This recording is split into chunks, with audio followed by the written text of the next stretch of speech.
Sean Strickland has once again made headlines as he opens up about his next UFC fight and future plans inside the Octagon.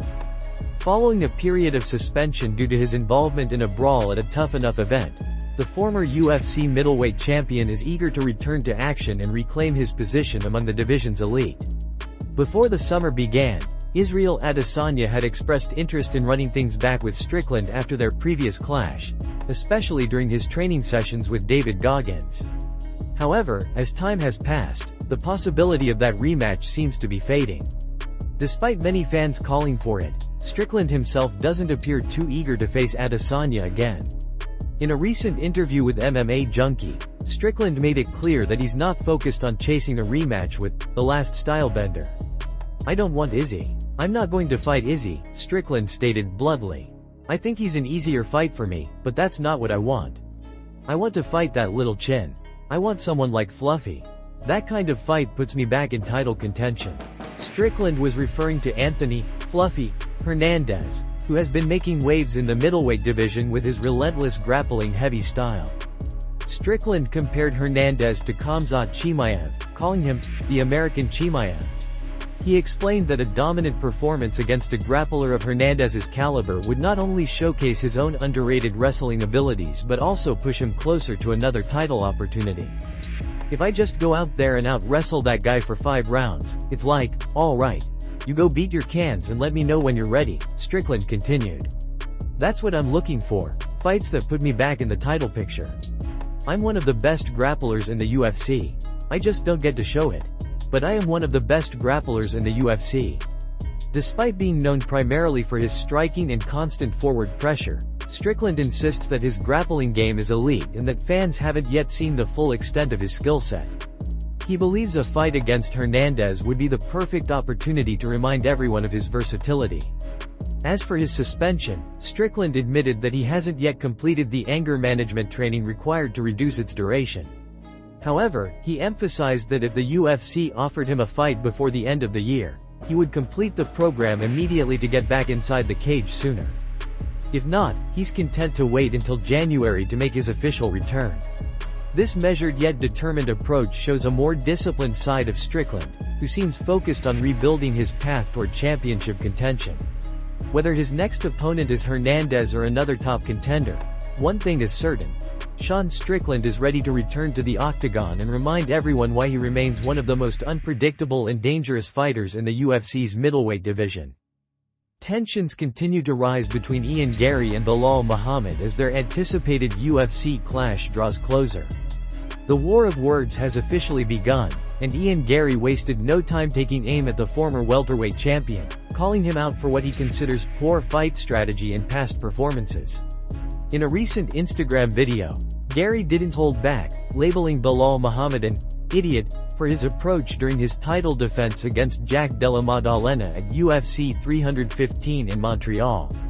The Irish contender criticized Muhammad for attempting to stand and trade punches with one of the sharpest boxers in the division, suggesting that it was a major tactical error that cost him dearly. Belal Muhammad, when he was defending his world title in Montreal, Canada, thought that he could outbox a boxer, Garry said. "He was an idiot, and he was wrong. I hope he thinks he can try that against me, because that would make my life easier." Garry's confidence has always been one of his defining traits, and his comments reflect the swagger that has made him both a rising star and a controversial figure in the UFC. Known for his precision striking, high fight IQ, and relentless self-belief, Garry appears to be sending a clear message. If Muhammad comes into their bout with the same strategy he used against Della Maddalena, the outcome won't be in his favor. Belal Muhammad, however, is no stranger to trash talk or high-stakes situations. As one of the most consistent and disciplined fighters in the welterweight division, he has built a reputation on his cardio, wrestling, and tactical patience. He's proven time and again that he can adapt under pressure, and his ability to neutralize opponents' strengths has earned him respect from fans and fighters alike. Still, Garry's remarks seem designed to get under Muhammad's skin. The Irishman has made it clear that he views himself as the new face of the division, a fighter with the skill and charisma to dominate for years to come. His critique of Muhammad's fight IQ is not just an insult but a statement of intent. Gary believes that his technical striking and movement will expose any strategic flaws in Magomed's approach. Although the UFC has yet to make any official announcements, both fighters have publicly expressed that a win in their upcoming matchup should lead directly to a title shot. With so much at stake, this fight is shaping up to be one of the most important in the welterweight division. If Gary can back up his words with another dominant performance, it would solidify his position among the elite and potentially earn him a shot at UFC gold. For Magomed, the bout represents an opportunity to silence the critics, reclaim his momentum, and remind everyone why he has long been considered one of the most complete fighters in the sport. No matter how it plays out, one thing is certain: Ian Gary vs Belal Muhammad is not just another fight. It's personal, it's tactical, and it's destined to be one of the most talked about showdowns of the year. Dana White and the UFC are once again at the center of fan controversy after rumors surfaced about a potential matchup between Justin Gaethje and Ilia Topuria headlining UFC 324. What should have been a major announcement to kick off the new year instead sparked backlash across the MMA community, with many fans and analysts questioning whether Gaethje deserves another title shot. Reports began circulating earlier this week that the UFC was planning to feature Gaethje vs Topuria as one of the headline bouts under the new Paramount broadcast deal. However, the reaction online was overwhelmingly negative. Many fans expressed frustration, suggesting that the matchup was both undeserved and poorly timed, especially given Gaethje's recent comments about possibly retiring in the near future. One viral post summarized the community's anger by saying, "To put in Gaethje in January is like the UFC throwing Paramount a blood sacrifice to kick off that deal." The comment referred to the dangerous contrast in fighting styles between Gaethje and Topuria, suggesting that Gaethje's aggressive approach could lead to a brutal outcome against the heavy-handed featherweight champion. Another fan described the potential matchup as a 4K snuff film, implying that Topuria's power and precision would completely overwhelm Gaethje's brawling style. Critics also accused the UFC of making a desperate move to promote excitement rather than rewarding true merit, calling the rumored bout absolute promotional malpractice.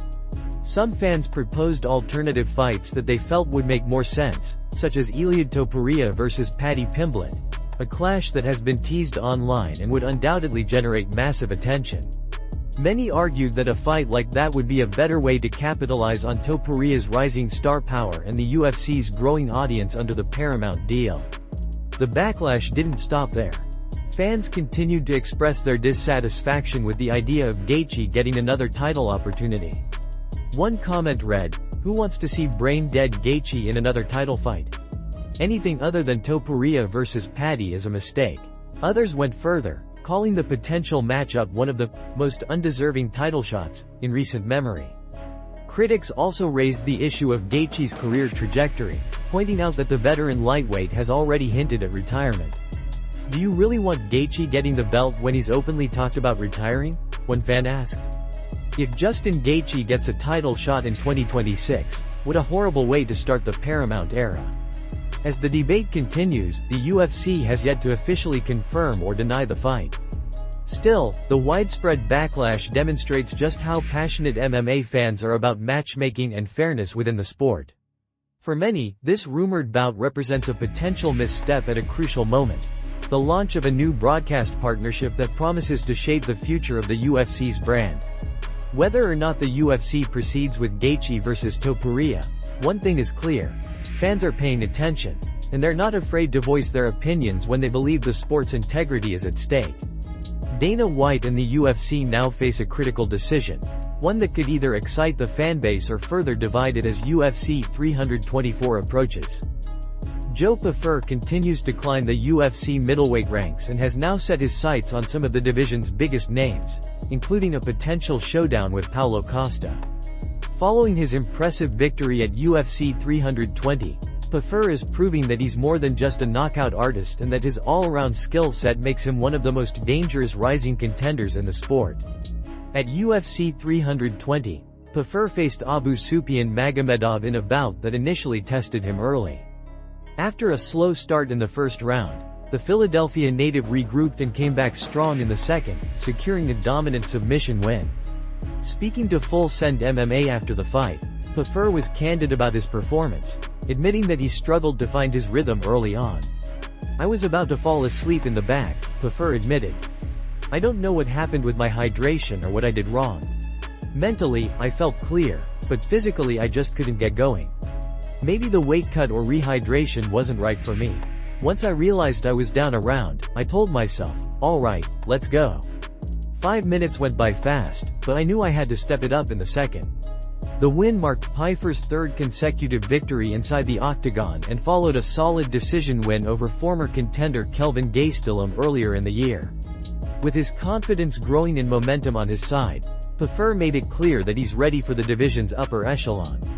When asked if he would be interested in facing Paulo Costa next, a matchup that fans would undoubtedly call a guaranteed barnburner, Puffer said the fight would be a dream come true, but he also shared reservations about Costa's consistency. "Paulo Costa is one of my dream fights," Puffer said.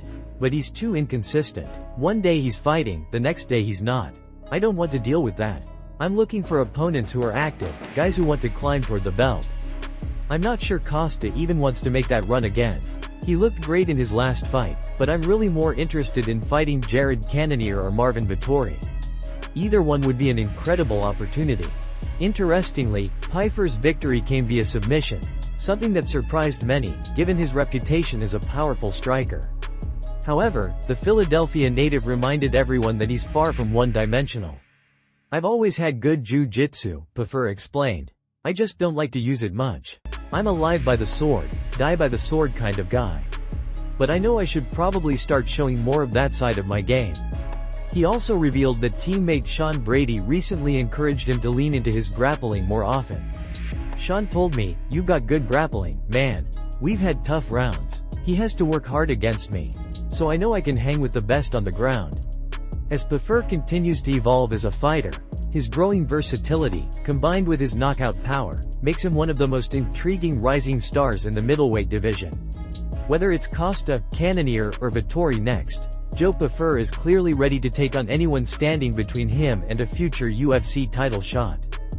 The MMA world is buzzing with reports that Magomed Ankalaev may have fought Alex Pereira at UFC 320 with a broken rib, just 20 days before the fight.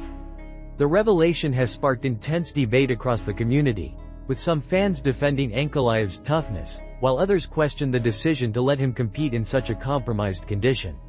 According to journalist Leonardo Guimarães, Ankalaev sustained the injury during training less than 3 weeks before stepping into the octagon. Guimarães shared on social media, exclusive. Magomed Ankalaev fought Alex Pereira at UFC 320 with a broken rib. Here's the video showing the injury suffered by the former champion. "I confirmed that part of his team tried to stop him from fighting, but the decision was not unanimous."